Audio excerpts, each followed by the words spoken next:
Hi guys, welcome back to our channel. Hello. Hope you're having a good week.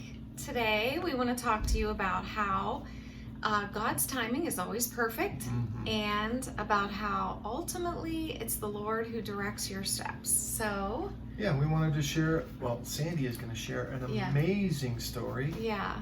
And I'm going to kick back and listen.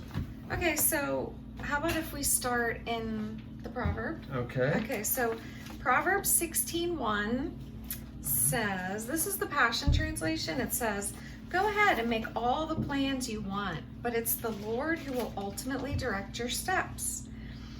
Then, if you go a little further, in verse 9, it says, "Within your heart, you can make plans for your future, but the Lord chooses the steps you take to get there."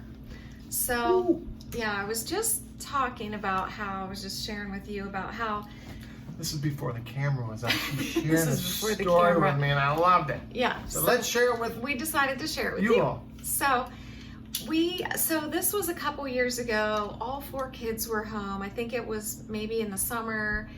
And you know, you were at work. And so I had this full agenda for the day, right? You moms know what I'm talking about. You've got 30 things to do with 4 kids in tow. Yeah. You've got to be like, you got to have your list. You got to know where you're going, what time, I'm at when they're work. going to need to eat, you know, bathroom breaks, the whole deal. So one of my items on the list was that I had to get to the grocery store. I mean, it was bare, right? Yeah. And this was before the days of Instacart. Big Daddy's got to eat. Big Daddy loves to eat. So I was like, okay, I'm going to go to the store. Kids have to go to the dentist. I got to stop at Target, like all these things. So we get going. My first order of business was going to be the grocery store. But then I was like, you know what? It's not feeling like I need to go yet. I'll do it a little bit later. So we did one errand, went to the dentist, got lunch, and then I'm like, okay, now I'm going to go to the grocery store. And the boys were like, hey, can we walk through GameStop? And I was kind of like, you know, normally I'm like, no. But this day I was like, all right, let's go. Throw him a bone. Come on. So we walked through and whatever, and then we went and did a couple other things. Meanwhile, I'm thinking, I really need to get to the grocery store, you know? So we get home. I didn't still go to the grocery store. Now it's time for dinner, so I'm just scrapping something together, right? Yeah. And I try to like save the errands for the day so that when like you're home from work, like we're all home together. Like I try to protect that time. Yeah. Well, this was a day I couldn't. So dinner's done. I'm going to the store. At this point, it's like 8, 9 o'clock at night.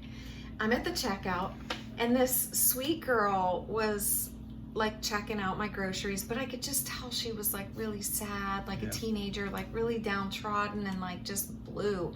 So I just start talking to her like, hey, what time's your shift over? Are you almost done? It's getting late. You always work late, blah, blah, blah. Just trying to just talk to her, you know? She ends up opening up to me and sharing with me that she had recently tried to commit suicide. She told me that like she was raised by her grandmother, her parents weren't around, they'd like abandoned her. She was just really like in a bad place, you know? And I knew in that moment I was not supposed to be here earlier. That's why I just couldn't get, like, my day just could not force it to happen that way. And I knew that it was for that moment. And so I asked her if I could pray with her. I prayed with her, like, you know, right in the middle of the store, a little awkward sometimes, but like it was meaningful to her. And I never saw her before. I never saw her after that either, actually. But I gave her my phone number and I said, look, I have daughters your age. We go to youth group every Wednesday night. I would love to come and pick you up and we'll take you with us. Like, how about that? It would be so fun. And, you know, there's lots of fun music and blah, blah, blah. Well, she never did reach out, but I still had an opportunity to inject life into her, to spend just a couple minutes smiling at her, engaging with her, and like giving her full eye contact, like, you matter and what you have to say is important and I'm listening, right? All those distractions throughout the day ended up turning out to be a divine appointment. Right, exactly. For somebody out there who needed just some loving eyes and some attention. How about that? That's awesome. Yeah. So you were going to share I was going to share in Psalms 37, verse 20. Oh, good golly. I got to put on my readers just to see the verses. 23. But it says, the steps of a good person or the righteous person is ordered by the Lord. And there's so many different versions. Like in the Passion Translation, it says the steps of the God-pursuing ones follow firmly in the footsteps of the Lord, and God delights in every step they take to follow him. Every step you take. It's always about a song. Come on, Sting. That's awesome, though. Yeah, it is awesome. And I love when God divinely orchestrates your day so that divine appointments, those encounters happen, that he needs you in that moment. I mean, if you're going to have somebody looking out for you, no better than the most loving, kind, wonderful Father like God is. I mean, it's just the Most High. He is following, he's ordering our steps, and he wants to bless us, and he wants us to help others, and he can help us. And that's the wonderful thing about walking with the Lord, is knowing that you have a Father that loves you unconditionally. And the amazing thing about God is that girl needed a touch from the Lord, right? And so she was his number one aim. But guess what? Yeah. He taught me some lessons through that. Yeah. So it wasn't just one-sided.